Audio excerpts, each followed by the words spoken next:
Alors, Béguin, tu t'es perdu? C'est sûr qu'en bougeant jamais du bled où t'es né, toi, tu risques pas de te perdre.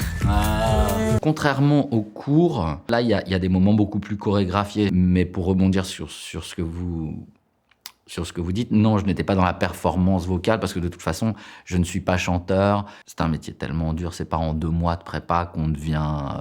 on me l'avait dit pour le court-métrage aussi, parce que je pense que je suis un peu faux, on va dire, à des moments.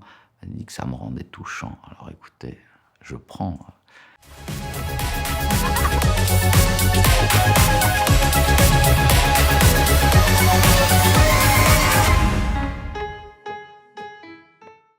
On avait une coach vocale, on avait aussi un prof de corps pour ce qui est des scènes avec les garçons dans la boîte de nuit.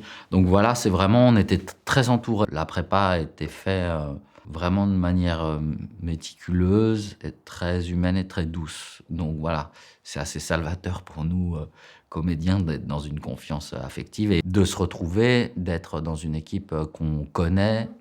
C'est qui ce mec? Raphaël, mon vieux pote de collège. Sofiane, mon mec. Cécile m'a beaucoup parlé de toi. Moi, elle m'a pas parlé de toi du tout. C'était évident pour moi que j'allais faire ce film avec Bastien. C'était vraiment une super rencontre sur le court-métrage. Et puis ce qui s'est passé, c'est que il avait un rôle plutôt taiseux, petit pull col V, personnage assez lisse. T'as pas trop changé? Les cheveux, peut-être un peu? Et pendant le tournage, j'ai remarqué que c'était quelqu'un qui était hyper pétillant, qui avait vraiment l'œil qui frise, super espiègle, premier sur la vanne. Et du coup, je me suis dit qu'il y avait quelque chose à aller chercher chez lui là, que j'avais pas encore trop vu.